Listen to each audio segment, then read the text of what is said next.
Bienvenidos al curso de gestión de los recursos del puente de mando.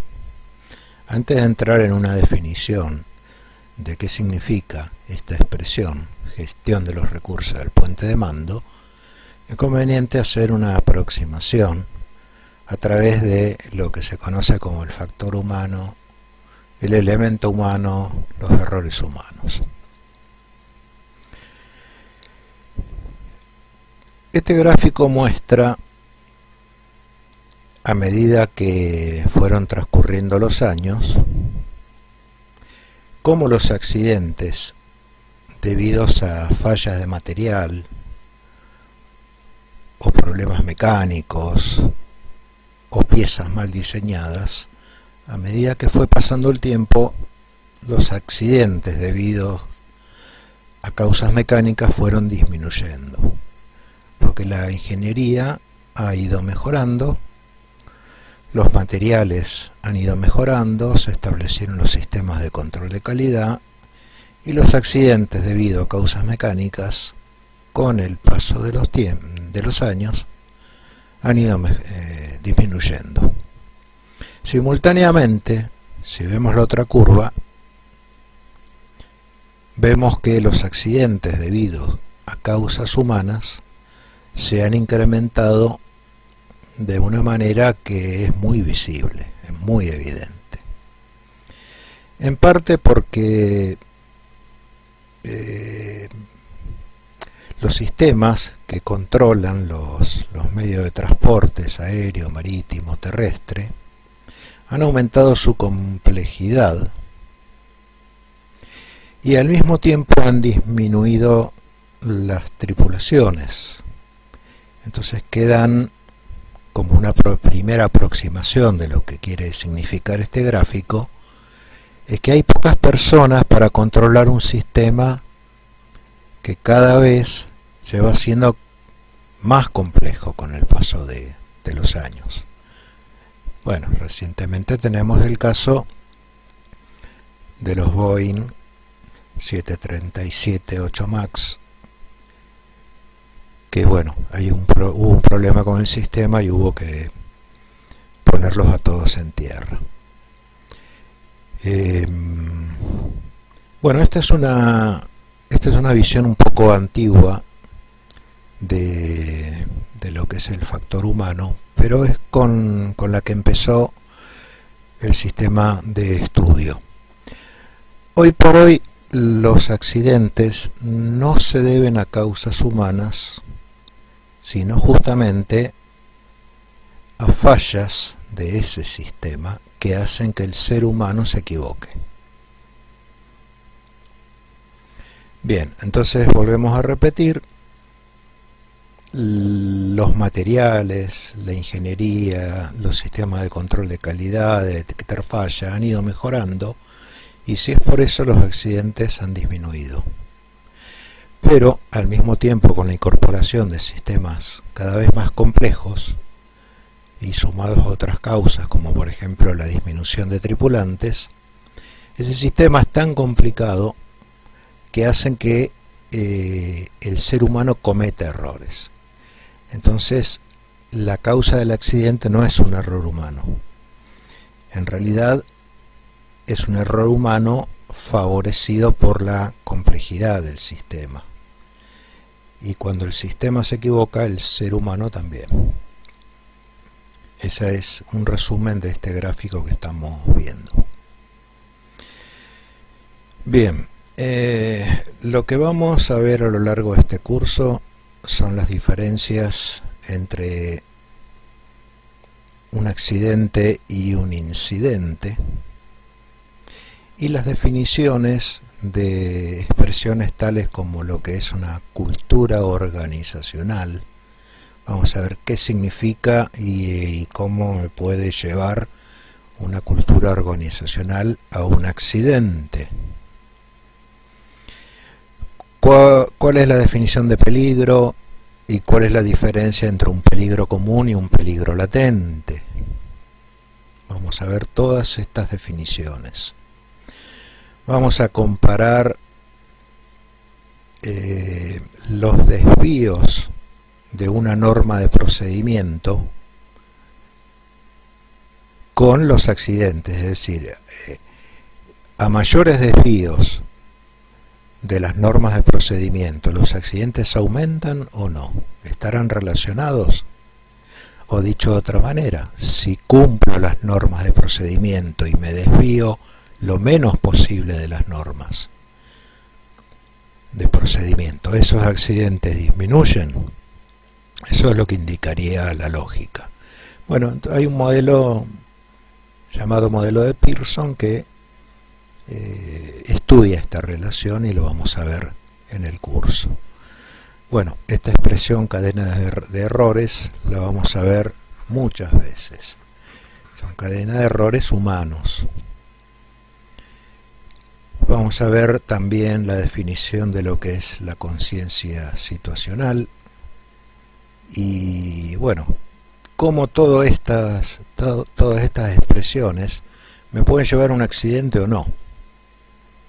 Así, por ejemplo, un buen nivel de conciencia situacional hace que disminuya la probabilidad de un accidente. Un bajo nivel de conciencia situacional hace que esa probabilidad de tener un accidente aumente. Pero después lo vamos a ver con tiempo. Bueno, los modelos mentales. ¿Qué son los modelos mentales? Los modelos mentales, vamos a hacer una pequeña introducción, pero es como una defensa que uno aplica por si yo me equivoco, que alguien de mi equipo me avise, te estás equivocando. ¿Por qué? Porque yo he compartido mi modelo mental con los demás miembros del equipo. El modelo mental, después lo vamos a ver con más tiempo, es el plan que tengo para salir del problema o el plan que tengo para resolver una situación. Si yo lo comparto con los demás, ni bien yo me olvide de hacer una cosa, como todos los demás tienen mi modelo mental, y me van a decir, te olvidaste de caer en esta olla, por ejemplo. Después lo vamos a ver con más tiempo. El efecto túnel, o tunnel vision en inglés, es un efecto indeseado que hace que la capacidad de supervisión se vea disminuida severamente. Y cuando la capacidad de supervisión le pasa eso, se ve disminuida, hay cosas que están bajo mi control y que no las veo y no puedo ver si se están haciendo correctamente o no. Y el nombre lo explica todo. Es como que uno, en vez de ver la completitud de una situación, ve como si viera a través de un túnel, es decir, tiene una poca visión de la situación. Otras cosas que vamos a ver es el modelo de Rison, también llamado el queso suizo, y después vamos a ver por qué tiene este nombre. Las defensas que se establecieron para evitar los accidentes y se caracterizan por estas siglas, CRM, acá está el nuestro, BRM, también hay otras siglas como MRM, TRM y WRCRM. Bueno, RM es justamente la abreviatura de Resource Management, gestión de los recursos. En el caso de la C, proviene de la aviación, se llamó inicialmente Cockpit, que es el lugar donde están los pilotos. Después la C pasó a llamarse Crew. Y bueno, hasta recibió varios nombres, el Complete Resource Management, y últimamente ya pasó a un nivel superior llamado Cognitive Resource Management. Bueno, el marítimo es el Bridge Resource Management. Acá tenemos el MRM, bueno, en aeronáutica sería el Maintenance Resource Management, o sea, gestión de los recursos de la etapa de mantenimiento. A veces un accidente se inicia en un taller. ¿De qué manera? Y ensamblando una pieza en forma incorrecta. En el ámbito marítimo, esto sería el Maritime Resource Management, que ya no abarca solamente al puente de mando. BRM es Bridge Resource Management. Abarca el puente de mando, abarca la empresa, abarca los proveedores, abarca las leyes, políticas, los controladores de tráfico, todo el quehacer del mundo marítimo. Bueno, después tenemos el Team Resource Management, que es la gestión de los recursos de cualquier equipo, un equipo de puente, un equipo del cockpit de un avión, un equipo de trasplante en un quirófano, etc. Y el IRR, Crew Resource Management, es el de ferrocarriles, el Railroad Crew Resource Management. Son defensas que, sabiendo que el ser humano comete errores, bueno, ¿qué podemos hacer en las cosas que vemos a nuestro alrededor para darnos cuenta que nosotros, o si no también otra persona, es la que está cometiendo el error, y parar ahí el accidente? Es decir, darnos cuenta de que se está produciendo una cadena de errores que, bueno, esa cadena de errores después vamos a ver que termina siempre en un accidente. O no, si yo corto la cadena, corté la posibilidad de que se produzca el accidente. Bueno, hay muchos accidentes que se produjeron, porque el lenguaje verbal y el lenguaje corporal, también llamado no verbal, son contradictorios. Es decir, estoy diciendo algo verbalmente, pero mi cuerpo expresa otra cosa. Cuando hay congruencia, la posibilidad de que exista el accidente disminuye, porque lo que estoy diciendo con mi voz y lo que estoy diciendo con mi cuerpo coinciden. Por ejemplo, vamos a suponer, ordeno verbalmente todo a babor y con mi cuerpo, con mi brazo izquierdo, señalo hacia la banda de babor.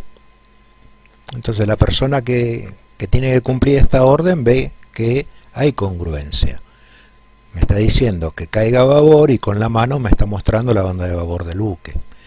Cuando hay incongruencias es que se producen los accidentes, porque la persona que debe recibir la orden no sabe a qué lenguaje hacerle caso, al verbal o al no verbal.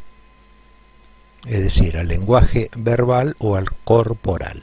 Bueno, se ha establecido, y eso es lo interesante, que ante una incongruencia, las personas reaccionan en el 80% de los casos al lenguaje corporal.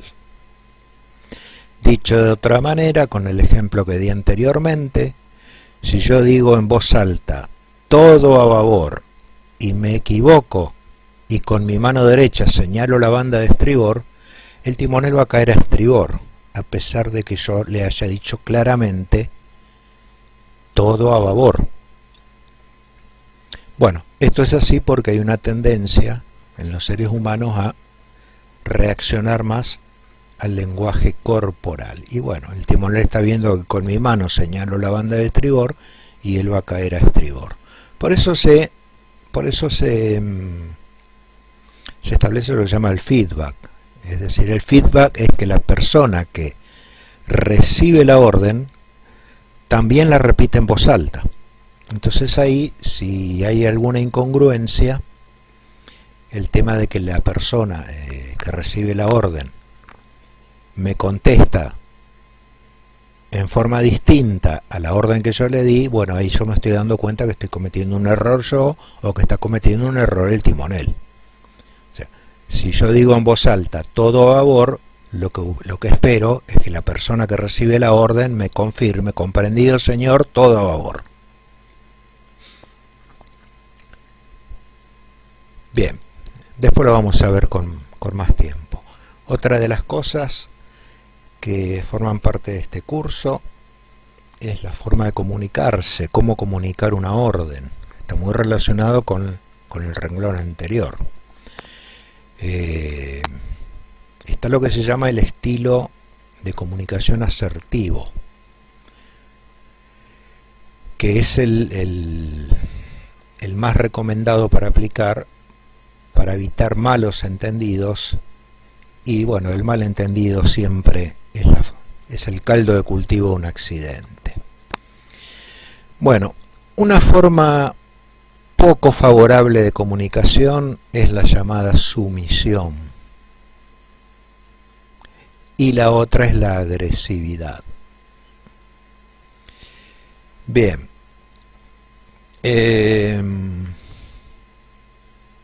son tres estilos de comunicar una orden. Después vamos a ver claramente qué significa un estilo asertivo. Bueno, vamos a hablar mucho del estrés. El estrés puede bajar el rendimiento de un tripulante, pero acá nos encontramos con la sorpresa de que hay un estrés que es positivo, que es bueno para la salud, y hay un estrés que es totalmente patológico, es decir, es malo, produce daños a la salud. Bueno, nos vamos a concentrar en el estrés negativo, porque el estrés negativo es el que afecta el desempeño del tripulante, hace que el tripulante rinda menos. El estrés puede hacer que un tripulante olvide un conocimiento que ya aprendió. Es increíble, pero es así. El estrés puede hacer que una persona se equivoque, y los accidentes, acuérdense, tienen su base en los errores. Bueno, acá vamos a ver unos temas muy interesantes, que son la incapacitación de un tripulante. No estoy hablando de discapacidad, como por ejemplo una persona ciega o una persona en muletas o silla de ruedas. Es decir, es una persona que no está en condiciones de seguir desempeñando su rol. La incapacidad evidente es, por ejemplo, cuando un tripulante se desmaya y se cae al suelo. Es evidente que no puede seguir dando órdenes ese tripulante. Entonces otro tiene que tomar su lugar. Y la incapacidad sutil es cuando el tripulante le está pasando algo, pero ese tripulante no sabe que le está pasando algo. Le está pasando algo muy feo, algo a nivel cerebral, alguna obstrucción, un pequeño coágulo que hace que la oxigenación de su cerebro disminuya. Entonces el modo en el que él da las órdenes se puede ver afectado. Puede demorarse en dar una orden, y si la situación se mantiene en el tiempo, ese coágulo se va haciendo cada vez más grande y se va conformando, cada vez va a estar más distraído de la realidad de esa persona. Y cuando hay que caer a la altura de un par de boyas, no lo va a hacer. O si hay un banco cerca y llegó la hora de alterar el rumbo, no va a dar la orden, o la va a dar demasiado tarde. Y si con el transcurso del tiempo ese coágulo se consolida, la obstrucción de esa arteria cerebral es total, y bueno, la incapacitación sutil se transformó en una incapacitación evidente. Se cae al suelo y ya empieza a ser evidente que a ese tripulante le pasa algo. Esta es la más peligrosa de todas, la incapacitación sutil, porque la persona está de pie, habla, gesticula, camina por el puente, y uno está convencido de que está con todos los sentidos en alerta. Y a veces esto puede no ser cierto, por lo que les acabo de decir recién. Después lo vamos a ver con muchos ejemplos como para entenderlo mejor. Y hay una incapacitación de tipo relativo.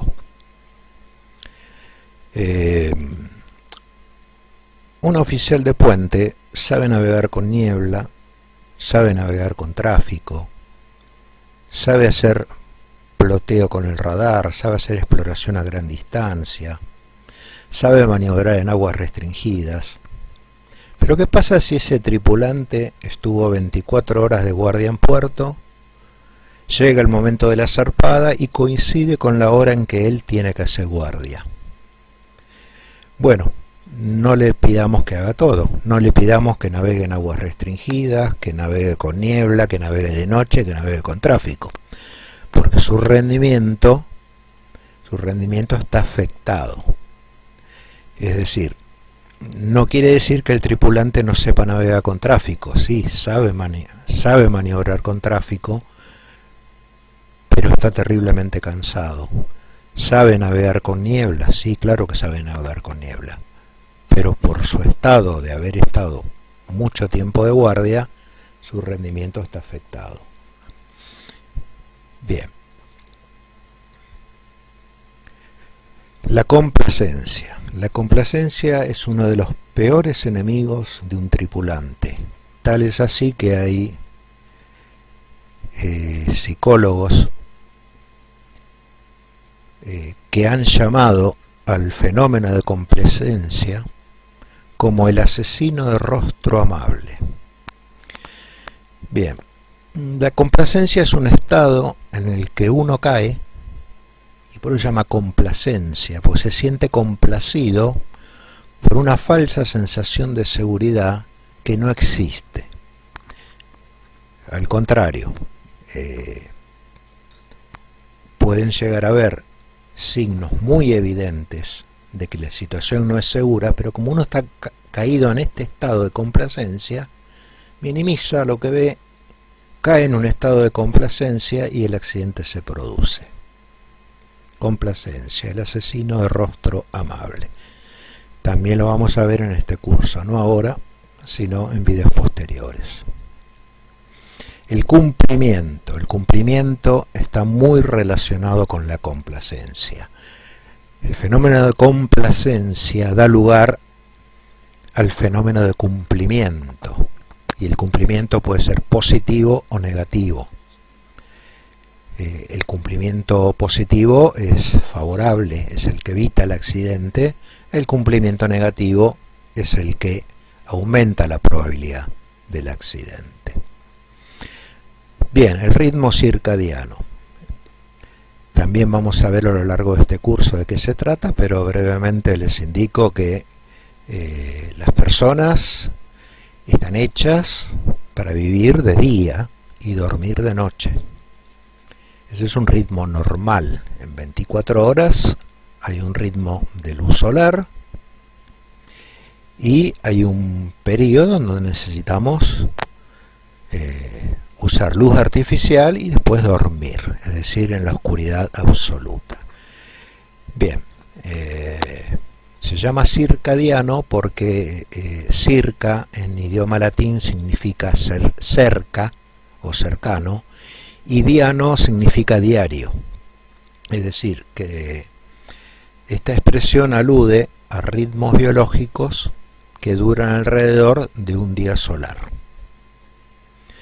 Cuando una persona es obligada a trabajar de noche y dormir de día, ese ritmo circadiano se altera, porque el cuerpo no está hecho para dormir de día y tampoco está hecho para trabajar de noche.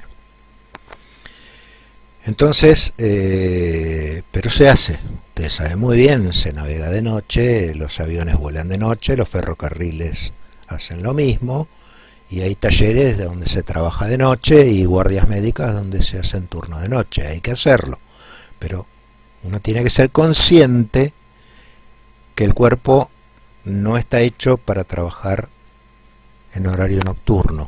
Tengo que ser consciente y al mismo tiempo eso me da la conciencia de que en cualquier momento me puedo equivocar y por lo tanto tengo que saber que esa equivocación puede dar lugar a un accidente. Después vamos a hablar muy bien de cada uno de estos temas, no se preocupen. La fatiga, un tema que está en la sociedad hace más de 50 años, pero que ha comenzado a tratarse en serio a partir del año 1977, con un terrible accidente que se produjo en la isla de Tenerife, que forma parte de las Islas Canarias, y que fue el peor accidente en la historia de la aviación hasta el día de hoy. Bien, todos estos estudios que se iniciaron en la aviación después se extendieron a los demás medios de transporte, y obviamente el medio marítimo no es la excepción. Hay medios para controlar la fatiga. Una persona fatigada está expuesta a que cometa un error que lo lleve a un accidente. Una persona no fatigada también se puede equivocar, pero bueno, el accidente se debe a otra razón, no al cansancio que tiene. Bueno, la fatiga está muy relacionada con el sueño. Una persona necesita dormir, sí o sí, 8 horas por día como mínimo. Porque uno podría pensar, bueno, el tripulante, para que no se fatigue, y le digo, bueno, hace guardia sentado y lo tengo 14 horas así, o 20 horas así. En la falsa creencia que la fatiga es el cansancio muscular. Bueno, no, la fatiga también incluye el cansancio psicológico, mental.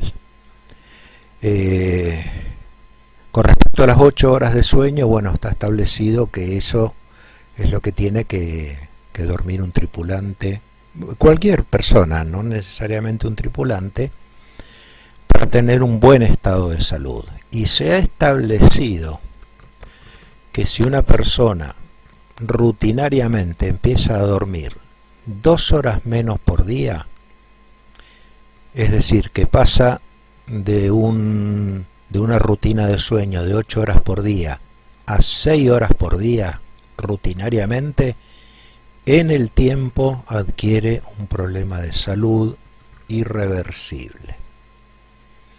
Después vamos a tocar este tema que es muy delicado. Bueno, otra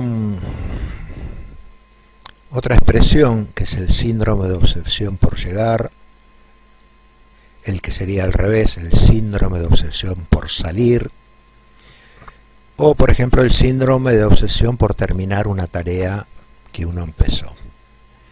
Si uno cae en este síndrome, irremediablemente se aparta de las normas de procedimiento de cómo hacer la tarea, y bueno, las normas de procedimiento se hicieron para hacer que la tarea no lleve a un accidente. Si uno está obsesionado por llegar o por salir o por terminar una tarea, en el afán de ahorrar tiempo se salta varios pasos de esas normas de procedimiento, y eso puede ocasionar un accidente. Entonces vamos a ver muchos ejemplos a lo largo de este curso de cuando uno cae en este síndrome, y sobre todo para detectar que soy yo el que lo padezco. Un ejemplo: estoy saliendo de mi trabajo y de repente me encuentro que estoy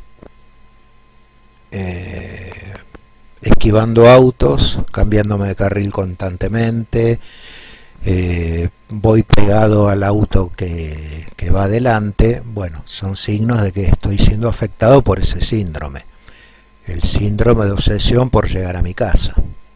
Entonces, bueno, la idea es que uno mismo lo detecte y, bueno, como uno dice, bajar un cambio, calmarse. No hay diferencia, con lo que estoy haciendo me va a hacer llegar 2 minutos antes a mi casa. ¿Vale la pena correr ese riesgo? Bien, después lo vamos a ver, son todas estas introducciones que le estoy haciendo. Bueno, y llegamos a los factores humanos, que un poco engloba a todos los términos anteriores o expresiones anteriores, y hay modelos de estudio de factores humanos como el famoso modelo Shell, pero esto no tiene nada que ver con la reconocida empresa de hidrocarburos. Esta es la sigla de Software, Hardware, Environment, Liveware. Es decir, el liveware y el liveware son dos seres humanos, la relación que hay entre dos seres humanos de un mismo equipo, uno que manda y uno que obedece, por ejemplo. El environment es el entorno, está oscuro, hay niebla, hace frío, tengo el viento de frente y eso impide que la labor del vigía se dificulte. El hardware es la herramienta de trabajo, en este caso el buque, la grúa, etc. Y él es el software, no tiene nada que ver con la informática, son las normas de procedimiento, es decir, los procedimientos escritos sobre cómo hacer una tarea. Bueno, es un modelo de estudio de los factores humanos y que explicaría por qué los seres humanos cometemos toda esta clase de errores. Bueno, es un modelo un poco desactualizado, pero lo vamos a ver porque, digamos, es el que dio origen a los demás modelos de estudio de investigación. Bueno, vamos a ver tipos de errores humanos. Hay muchos tipos de errores humanos. El olvido, por ejemplo, es uno de ellos. La complacencia, el cumplimiento, el síndrome de obsesión por llegar, y hay una docena más de errores humanos que después vamos a ver en situación oportuna. Bien, como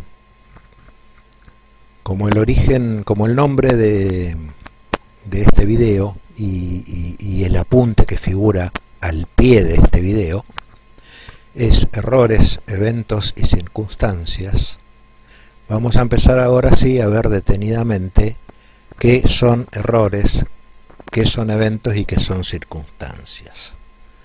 Como una primera aproximación hemos escuchado muchas veces esto: el accidente se produjo porque hubo un error en alguna parte.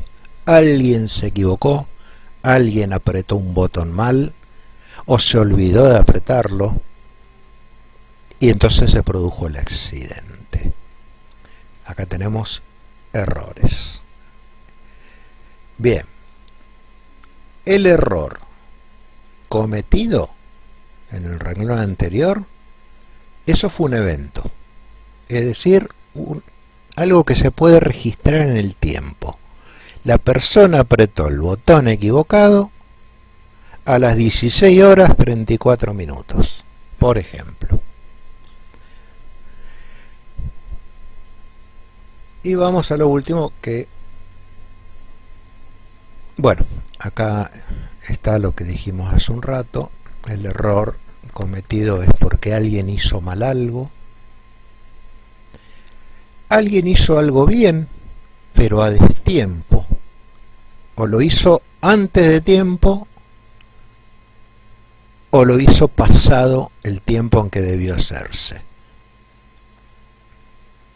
Imagínense un tren que frena demasiado tarde, entonces se produce un accidente. O un avión que entra demasiado tiempo antes, entra las superficies hipersustentadoras, que son las que hacen que se eleve. Entonces, por haberlo hecho antes lo hizo bien, en algún momento hay que entrar esas superficies, se llaman flaps y slats, en algún momento hay que entrarlas. Lo hizo bien, pero lo hizo a destiempo, lo hizo mucho antes de tiempo, entonces el avión entró en pérdida y se cayó. Como para salir un poco del ámbito marítimo, bueno, este sería el ejemplo. O por ejemplo, el error puede consistir en el olvido. Alguien olvidó hacer algo. Bien. Las circunstancias adversas favorecieron que ocurriera este accidente. ¿Cuántas veces lo hemos escuchado? Entonces, vamos a ver ¿Cuáles podrían ser esas circunstancias? Era de noche, por ejemplo. La colisión entre el carguero argentino Santa Cruz II y el buque del Coast Guard norteamericano Cuyahoga se produjo de noche. Si hubiera sido de día, es muy probable que ese accidente no se hubiera producido, pero era de noche y se produjo ese accidente, así que la noche es una circunstancia. Otra circunstancia podría ser la niebla, por ejemplo. La colisión entre el buque Andrea Doria y el Stockholm en proximidades de Nueva York se debió, entre muchos otros factores, a que había niebla. Y nuevamente, si no hubiera habido niebla, es muy probable que ese accidente no se hubiera producido. Pero bueno, daba la circunstancia que en el primer caso era de noche y en el segundo caso había niebla. Bueno, otro ejemplo, había factores distractivos, es decir, las personas que estaban en el puente de mando reaccionaron a destiempo porque había algo que los estaba distrayendo. Una alarma que estaba sonando porque el sistema estaba mal diseñado, y entonces, por ejemplo, ese sistema hace que suelen 5 o 6 alarmas a la vez. Entonces, bueno, el poder de advertencia que tiene la alarma hace que también uno se distraiga a ver qué es lo que está sonando. Entonces uno va a ver lo que está sonando y descuida otras funciones, como por ejemplo que en el próximo par de boyas había que tomar el canal que va a mano izquierda y no el que va a mano derecha. Y bueno, no está acá escrito, pero el mal tiempo podría haber sido otra circunstancia. Vamos a ver ahora un ejemplo que permite afianzar estos conceptos que vimos sobre errores, eventos y circunstancias. El conductor del vehículo anaranjado, vamos a salir un poco del ámbito marítimo, vamos a ver un ejemplo cotidiano del ámbito terrestre, toma habitualmente esta ruta para dirigirse a su lugar de trabajo, por ejemplo. Podría ser para ir a su casa también, pero no importa. Bueno, él tiene que tomar esta vía, lo hace habitualmente, y cuando lo quiere hacer hoy se encuentra con que algo pasa ahí. El tráfico está atascado por alguna razón y rápidamente tiene que tomar una decisión, si ingresar a esa vía y soportar el atascamiento, o usar una vía alternativa que queda más adelante, que consiste en llegar hasta esta rotonda que se ve en la imagen y después salir hacia mano izquierda yendo por una vía que es paralela a la ruta planeada. Así que tiene poco tiempo para decidir porque él está en circulación y observa visualmente desde su posición que la ruta alternativa está expedita, no hay ni siquiera un vehículo por ella.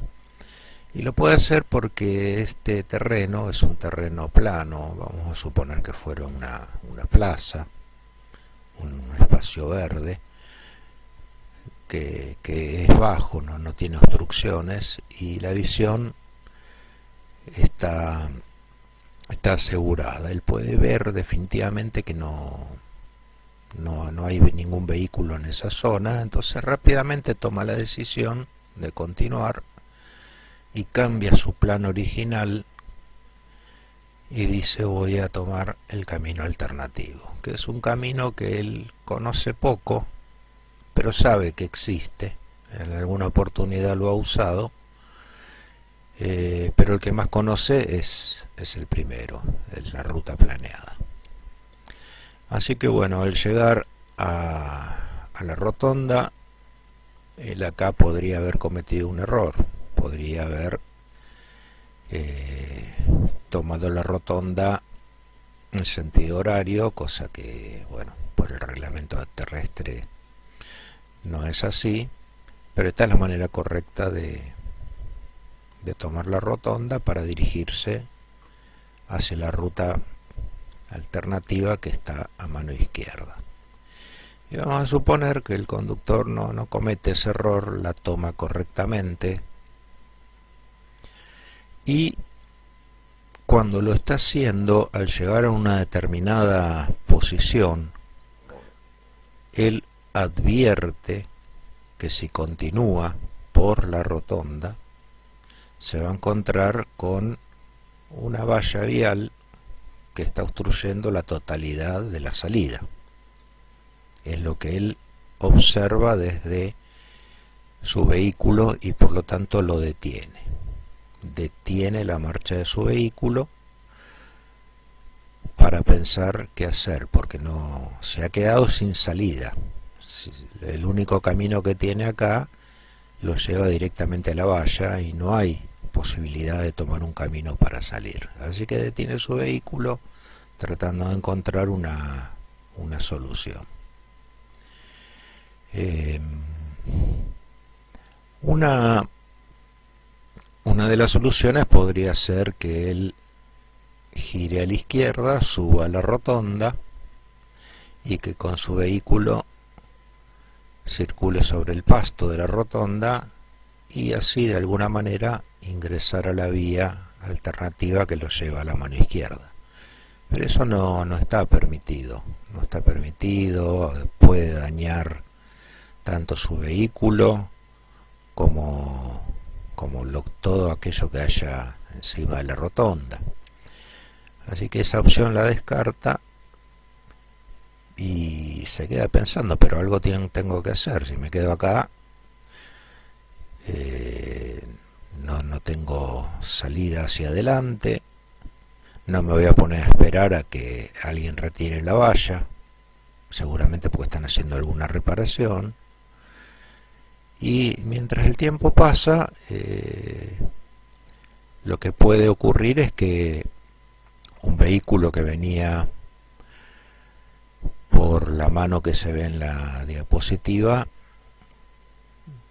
también detenga su paso, porque bueno, el vehículo anaranjado le está obstruyendo su camino. Pero el vehículo anaranjado todavía no encuentra una solución y entonces de repente cree haber encontrado una. Dice, bueno, voy a retroceder mi vehículo hasta el camino por el que vino el auto azul y después salir en dirección a la derecha y después, bueno, vas a tener otro problema, a ver cómo hago para tomar la ruta planeada nuevamente o cómo enganchar la ruta alternativa. Pero por lo menos esa solución que acaba de encontrar, que es retroceder un poco y salir hacia la derecha, le va a permitir salir de esta situación. Bien, en todo este tiempo se siguieron acumulando vehículos. Detrás del vehículo azul, en este caso, aparece un vehículo de color rojo que también tiene que detenerse porque el vehículo anaranjado está detenido. Entonces el vehículo anaranjado pone en práctica su plan sin saber que el vehículo azul está en uno de sus puntos ciegos, de los puntos ciegos de su espejo retrovisor, y en la falsa creencia de que no hay nadie detrás de él, retrocede y se produce este accidente. Bien, uno podría hacerse muchas preguntas y una de las cuales, una de tantas, es por qué el vehículo azul no colaboró en algo para evitar este accidente. Bueno, hay cosas que el vehículo azul no puede hacer, porque si el vehículo azul ve que se le viene encima el auto anaranjado, ¿por qué no retrocedió el vehículo azul? Y el vehículo azul no retrocedió porque estaría cometiendo entonces el mismo error que el vehículo anaranjado. Retroceder habiendo un vehículo detrás de él. En este caso, detrás del vehículo azul está el vehículo rojo. Otra pregunta que podríamos hacernos es por qué el vehículo azul no advirtió la maniobra insegura del auto anaranjado usando su bocina, pegándole un buen bocinazo. Bueno, acá tenemos la respuesta. La bocina del auto azul no funcionaba.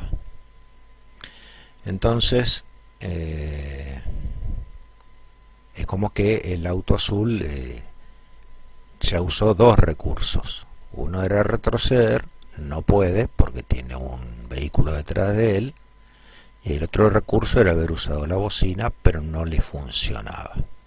Bueno, este hecho de que la bocina del auto azul no funcionara,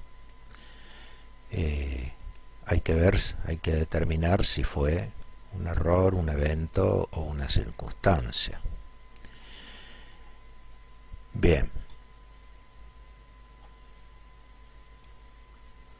Esto lo vamos a ver más adelante, pero miren lo que en realidad estaba ocurriendo. El conductor del vehículo azul, cuando llega a esta posición y cree que la obstrucción era total, en realidad vio mal, cometió un error de apreciación. La valla vial estaba obstruyendo solamente la mitad de la vía. ¿Por qué? Porque vamos a suponer había ahí un pequeño bache que reparar, fue recientemente reparado y la valla continúa todavía hasta que la reparación se consolide. Nada impedía que el vehículo pudiera atravesar la valla por el costado y continuar su viaje en forma expedita, pasando con precaución por el costado de la valla y tomar rápidamente, digamos, la vía alternativa hacia mano izquierda porque no hay ningún vehículo. Así que esto es lo que en realidad ocurría. Al parecer el accidente se originó en este evento, el evento de haber confundido una señal por otra.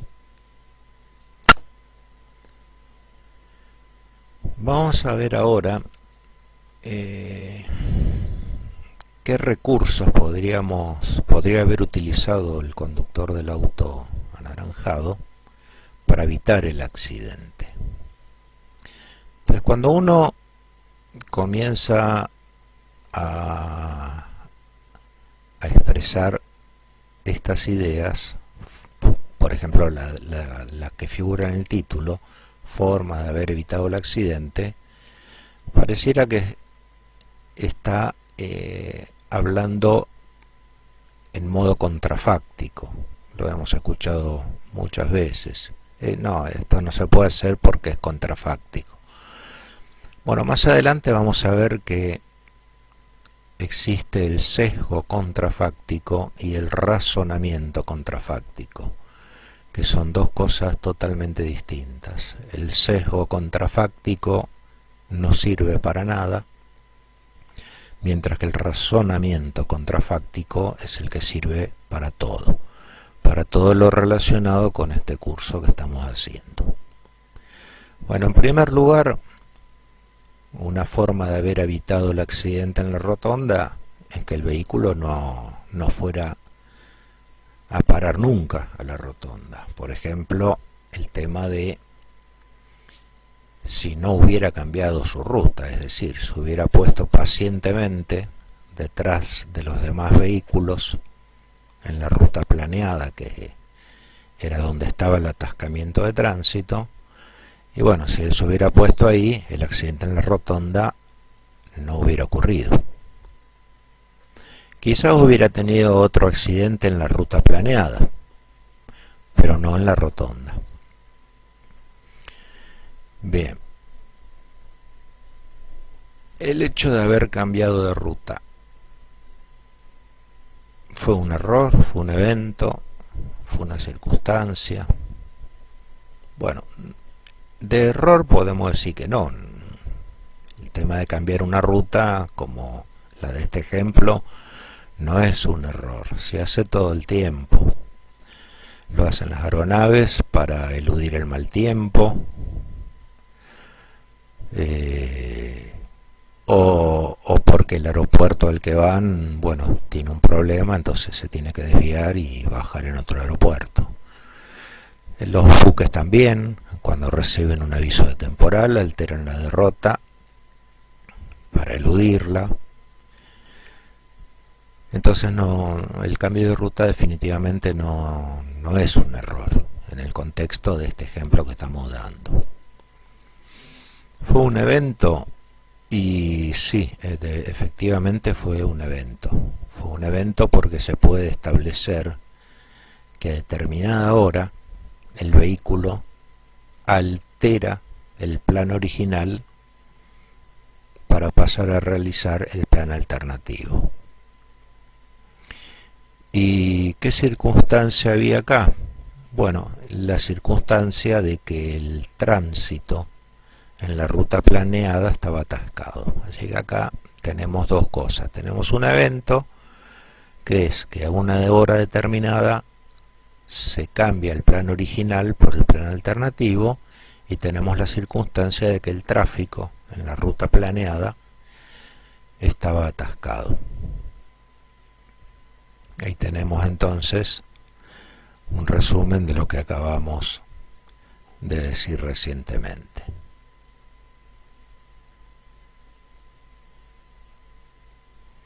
Sigamos entonces. El hecho de haber confundido la señal vial de atascamiento total por atascamiento parcial fue un error, fue un evento, fue una circunstancia.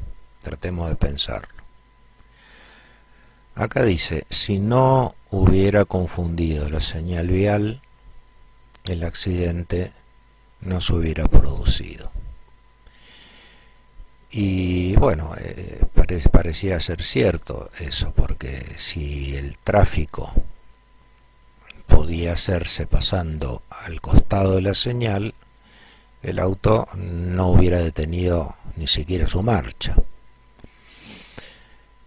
Bien, esto fue un error, o sea, la confusión de algo. ¿Es un error, es un evento, es una circunstancia?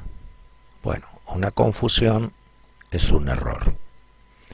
El error de haber juzgado que la señal obstruía la totalidad de la vía, cuando en realidad solamente obstruía una parte.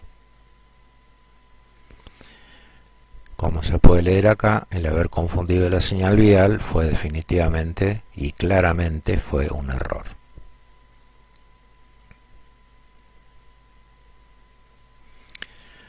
Bueno, vamos a analizar el tema de que el vehículo anaranjado retrocedió y produjo el accidente. Bueno, como podemos leer acá, dice, si antes de retroceder el vehículo anaranjado hubiera verificado que no hubiera nadie detrás de él, el accidente no se hubiera producido. O sea, si veía que estaba el vehículo azul, directamente no retrocedía y el accidente no se hubiera producido. Bueno, este acto de retroceder fue un error, fue un evento, fue una circunstancia. Bien, el haber retrocedido fue un evento, porque se puede establecer que a tal hora, a una hora determinada, perfectamente establecida, el vehículo pasó de estar detenido a circular en sentido inverso, o sea, marcha atrás. Ese fue un evento. Pero el haber retrocedido sin haber comprobado antes la existencia de otros vehículos detrás de él, eso consistió en un error. Así que acá tenemos dos elementos. Tenemos un evento, que es el haber retrocedido, y tenemos el error de haber retrocedido sin haber verificado que el camino hacia atrás estaba expedito.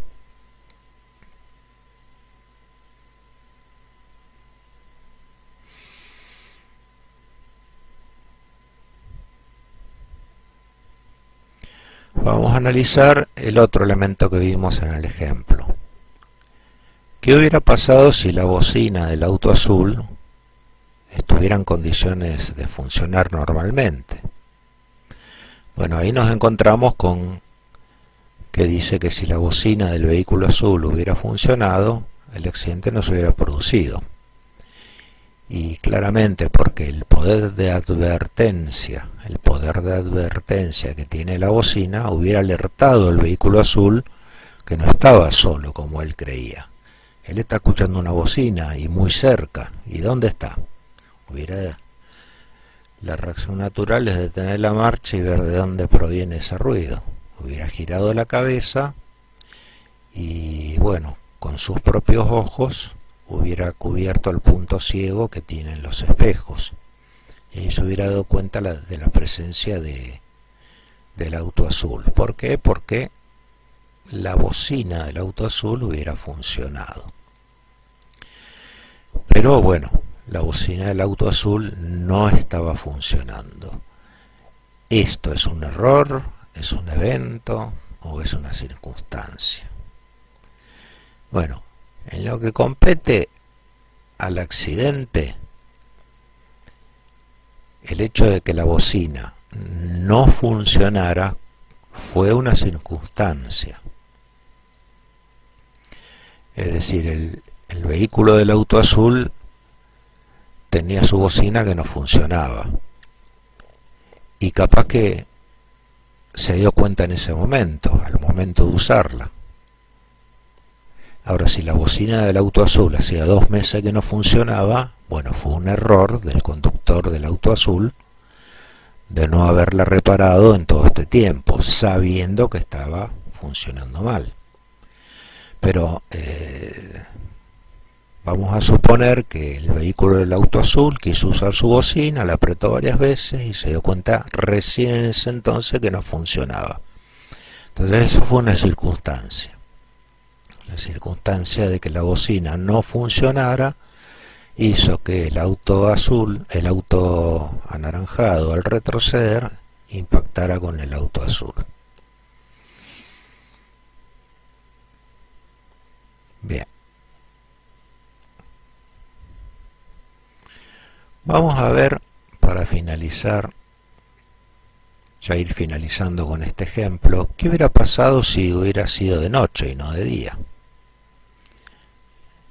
Si hubiera sido de noche, todos los vehículos tendrían encendidos sus luces, el anaranjado, el azul y el rojo.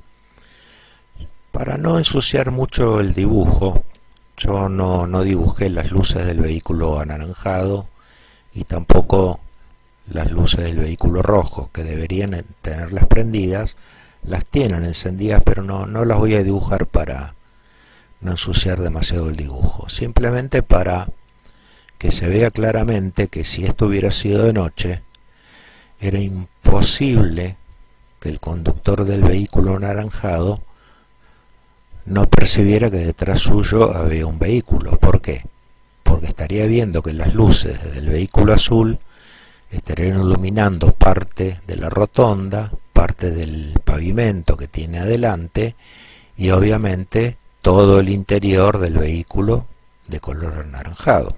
Entonces el conductor seguramente se tendría que haber preguntado de dónde provienen estas luces. Hubiera girado la cabeza y se hubiera dado cuenta que detrás suyo está el auto azul y bueno, no puedo retroceder. Entonces la circunstancia de que fuera de día es lo que favoreció el accidente. Bueno, como acá podemos ver, si hubiera sido de noche, el accidente tal vez no se hubiera producido por lo que acabo de comentarles. El conductor del auto anaranjado hubiera visto que todo su interior estaba siendo iluminado por una luz. ¿De dónde provenía esta luz?